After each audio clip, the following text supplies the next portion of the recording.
kids, send them out.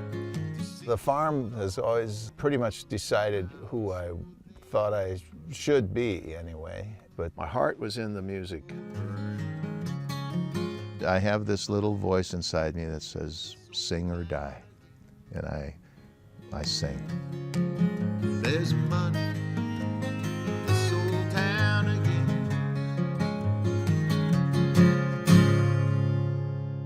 Production funding is provided by a grant from the North Dakota Council on the Arts and by the members of Prairie Public. Okay. Hey. Oh. I'm Chuck Suki. I'm a farmer from western North Dakota, and I write music that comes to me in the life that I live. There you go. Yeah. People sometimes think farmer from North Dakota, wow, must really have something interesting to say. And let's take a look. Other people say farmer from western North Dakota can't be good. I blossomed where I was planted, and I bring the best that I have to the stage and to my songs.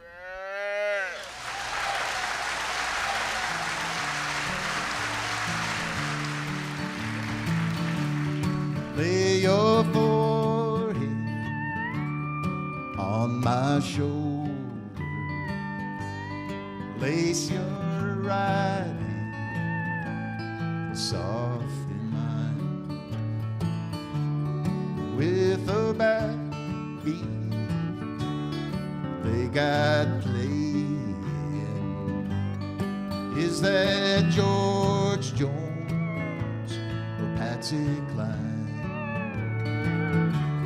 Slip your shoes off, let's get crazy. Drop the dish towel, this dance is mine. Let's do it. Dancing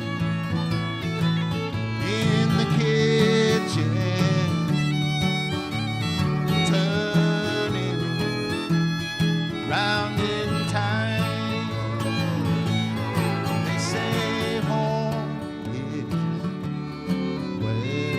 Heart is, and you're holding this heart of mine. Oh, you're holding this heart of mine.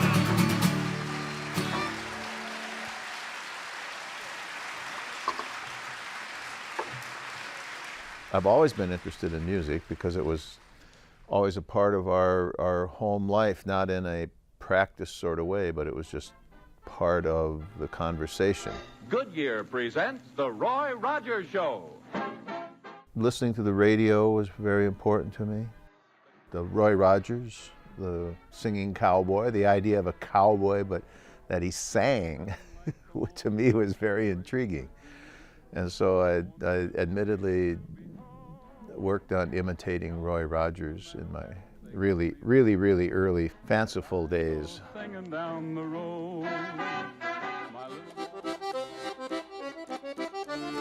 My dad was real enamored with accordion, as that being part of the Czech culture and background. Where the highway runs down just south of our town with the grass all around it now tall. At second grade, I started taking accordion lessons. Every Saturday, we'd take our cream to town, take the cream cans to the creamery, and I'd go have my accordion lesson at this little music store on Main Street in Mandan. And I was fortunate enough, one of my later accordion instructors, Wally Mackey, was really an eclectic kind of player. He played a lot of jazz and those kind of standards, as well as just the polka waltzes. And in fact, he said, nothing sounds as good as a Sousa march played on an accordion. And I found that to be very beneficial later in my musical life. He opened me up a bit. Oh, what a night, Saturday night on the hall.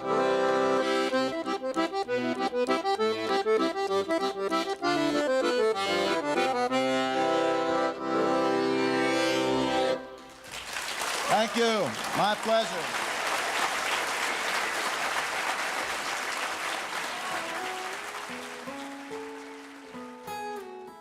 The idea of an acoustic guitar always has appealed to me, although I didn't start playing guitar until I was a senior in high school. And my uncle had one in the basement of his farmhouse, and he loaned it to me, and I started playing around on it and found some books and just sort of discovered it.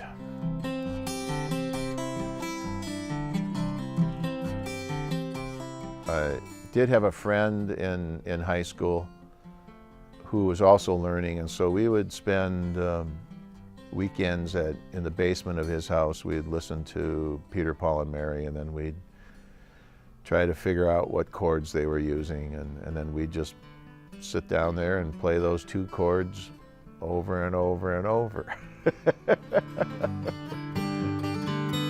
Painted gently in the earth, a joyful living scene, brushed with ever-changing, ever-flowing green, peaceful, bright, pure as light, windy summer air, flowing gold, a glowing sight. I see her running there, morning dove, hawk above, first the joyful yield.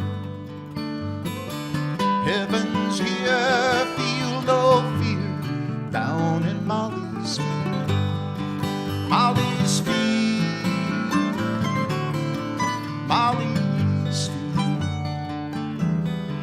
Molly's field, Molly's field. Painted gently in the earth, a joyful living scene, brushed with ever-changing blue, ever-flowing green, peaceful, bright, pure as light, windy summer air, flowing gold, a glowing sight. I see her running there, down in Molly's field, out in Molly's field. Oh,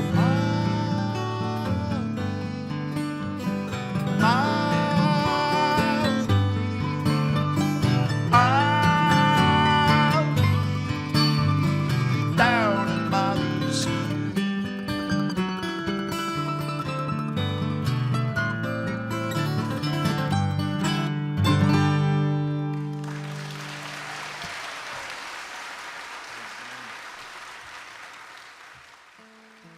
When I look up at that blue sky across the prairies, it's always changing. It's ever-changing blue. Do you think there's a color called ever-changing blue in here? No. The North Dakota Council on the Arts offered me a chance to go to Iceland and be an artist in residence in a school. And in writing Molly's Field, I was wondering what the tip of that tail that I saw out in the wind, what would that tail sound like if it was music? How would a happy dog's tail sound? So I just started noodling on the guitar with the chords that I know, trying to get that feel. I've been reading about late bloomers, and I came across, I don't know which book I was reading or where I read this, but the idea was that we should do something scary every once in a while and walk through a door that has uncertainty on the other side. Any songwriters in here? So over the week, I thought we'd try and write a song together. We'll come up with some ideas. So I want you to be thinking about it. It sounded a little bit scary and uncertain, and I thought, well, it's an opportunity that's probably not going to present itself again. So, and I'm in reasonably good enough shape to do it, I think. So let's see what happens. You know, remember what chorus is? Chorus is like an easy to remember part of the song. It's like the hook. The classroom experience that I've had before, maybe it's been a day-long residency, and so I'd have to expand my curriculum, if you want to call it that. Yes? Fisherman's. Fisherman, okay, and? Surtsey. It's an island. It's That's an a- island that was made in the ocean. Okay. Oh, Well, okay. I'm just going to put built island. I've got 4 groups that we are trying to write songs. Second verse again. Each group has a song to present to the community on Thursday evening at a community concert. And so in the process, I've been sharing what I know. And this part we're doing now, that's called an interlude. It's just kind of, we take a little break. Creation. Okay, we're going to do this just for working sake so we have some syllables to play with. I've got a lot to offer and it feels good and I'm having fun now. We're cooking, this is good. And it's a revelation to me too, the teaching experience, how I've never really thought of certain aspects of what I do as a resource, and yet they are. And that's kind of a new mirror. And yet I'm trying to break through that and break down the barriers and bring them out. Spread your wings, simply fly. As I've been trying to tell them to reach across to that other world that we can't see, that art lets us bring into this world. So that's what I'm trying to do. And bottom line, they just think they've got a crazy 62-year-old on their hands here. And I love it. So there's some eye rolling and there's some yawns, but for the most part, they've been very sweet and endearing and participating. Now just go to the chorus, just to give yourselves a break. I was just thrilled after one of the classes this morning where we'd worked on this chorus line of a song, and as I was walking down the hall, I heard one of the 10th graders whistling the chorus. And I went, yeah, gotcha. Sjálfur með ykkur og ég býði bara velkomin, Chuck. The job that I found when I came here, or at least the reason I think I was brought here, was to just get to know your community and bring some of my community in terms of music and song and tell you stories about what I do. And so I brought some of those songs and stories and shared them with your young people of your community here at this beautiful school. And so we're gonna, for the first and third graders, we're gonna get them up now and they're gonna help me sing one or two of these songs. So would you bring up your first and third graders?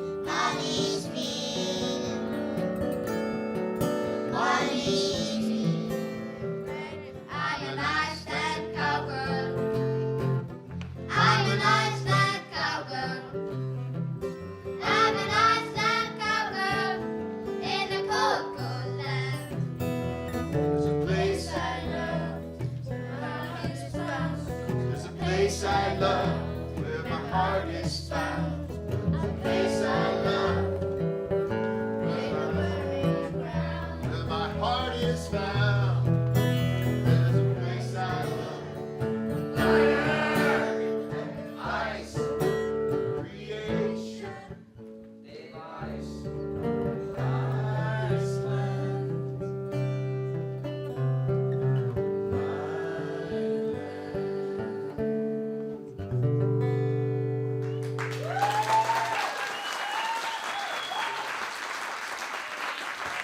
Everybody seemed very pleased with the results. I was very thrilled with the 4 songs the students and I wrote together, and we got to go through that creative process, and there were 4 songs that didn't exist at the beginning of the week that exist now, and I'm still singing them as we're driving around. I find myself humming those choruses and melodies, so that's exciting to me. That tells me that there's something there. And so I hope that's happening for the students too, that they'll be surprised that those songs are part of them now, and that really makes me feel good. Fire in my heart won't die.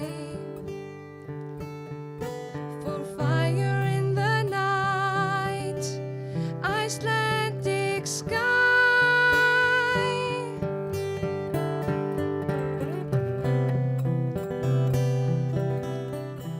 If there is a job title for an artist or a poet or a songwriter, I think it's to absorb the energy of place and somehow let it be known to others. And hopefully we did that. We're doing that. I'm trying.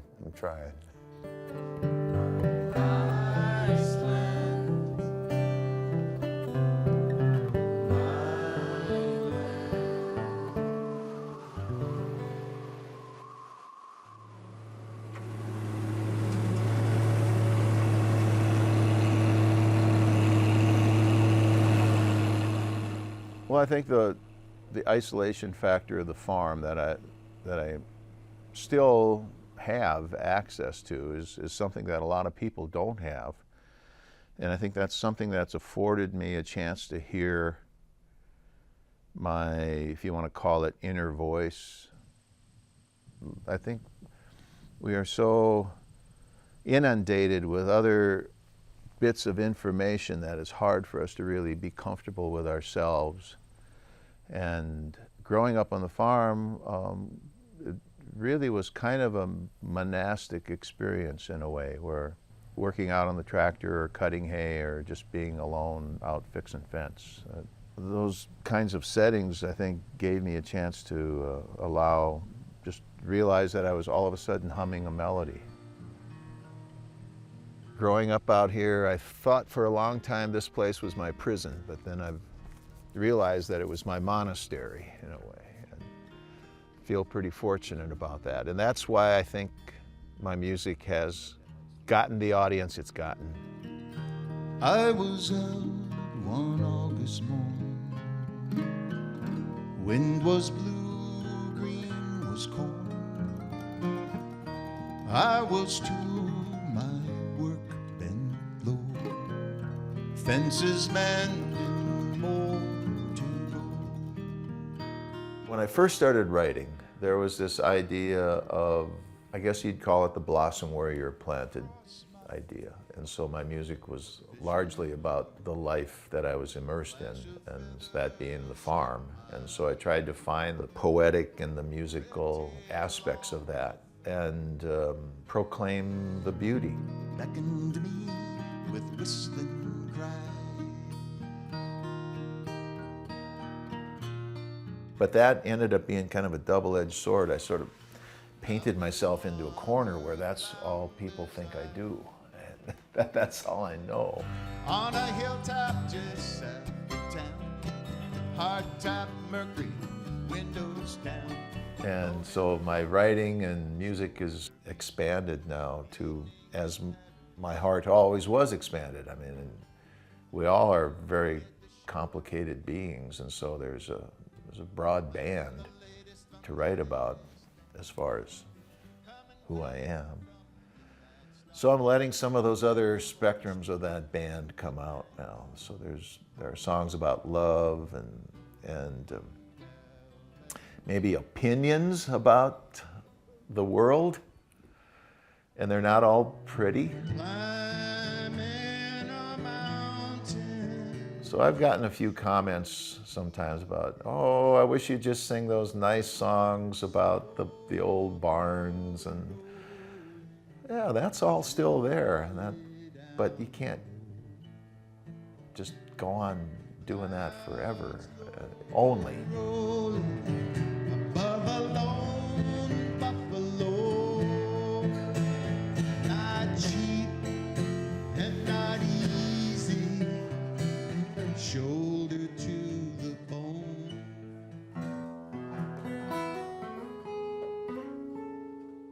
Music was always part of this house. This is the house that my dad built prior to their wedding. So it's real interesting for me to be in this house, and especially when I'm working on it, to see the craftsmanship and wonder and the hope.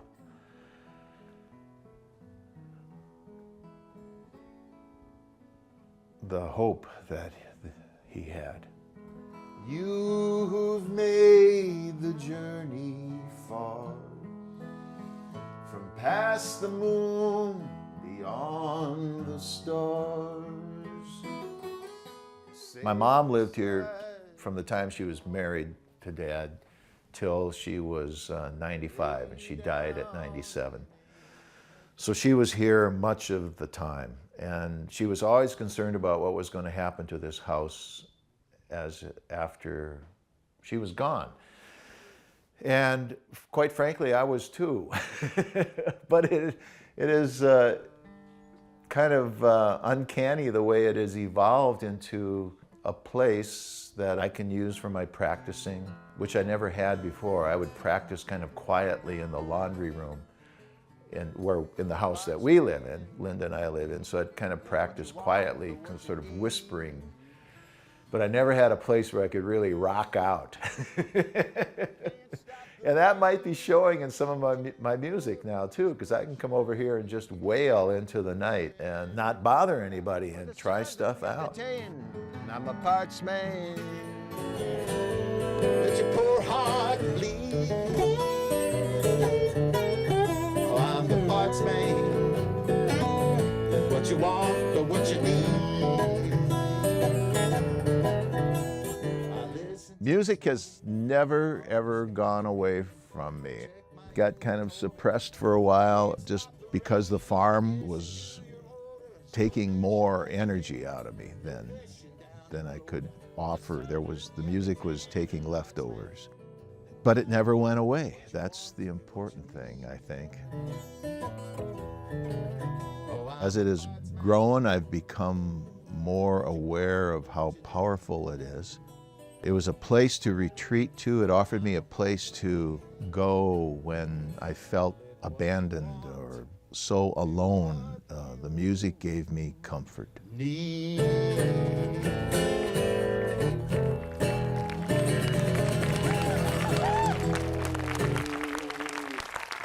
Thank you very much.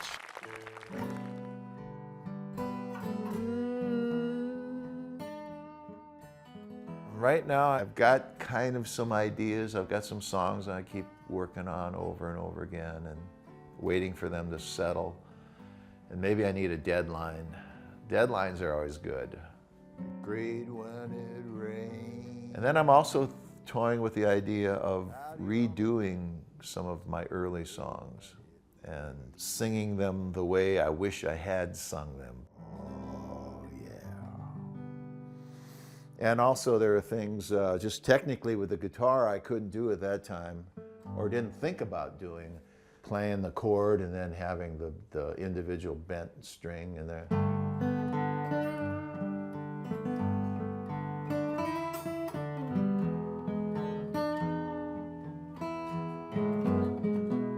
And also in my playing in the last few years, a lot of these bass runs didn't exist before.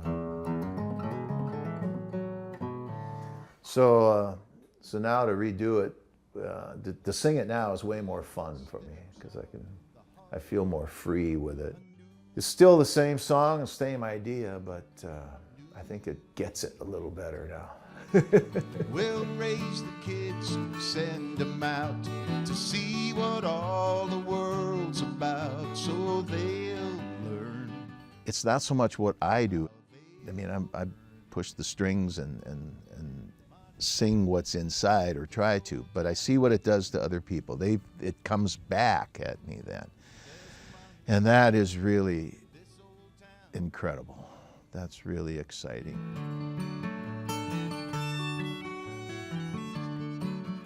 I know people look and they say, oh God, you travel around and you sing, and Chuck's doing really well. And that's, yeah, I'm doing really well in terms of doing what I want to do, but there is a pretty harsh financial reality to this that might surprise a lot of people. I need work. Thank you. Wow. Shane Akers from Minneapolis. And welcome to a really big deal here. In terms of where I am at this age, like, am I drying up and have no more ideas or passion? No, I'm not. I have more passion. I like your dancing and your cooking. I like the skin behind your ears. The way you love your morning coffee. And people do ask sometimes, they say, how come you didn't do the big time or go to Nashville? Or how come, are you ever going to go to Nashville? Well, I have, but in terms of being a huge star with the music, that is not the big time. I like the way you're looking. To me, the big time is any time I can share what I have musically with somebody else and they receive it graciously one way or another. That's pretty big time. I really like the way I'm looking, the way I'm taking on the years. I like the dancing and my cooking. I like the space between my ears. I really like the way you're looking. Sure, I'm glad you're around. Oh, yeah. Thank you. Production funding is provided by a grant from the North Dakota Council on the Arts and by the members of Prairie Public.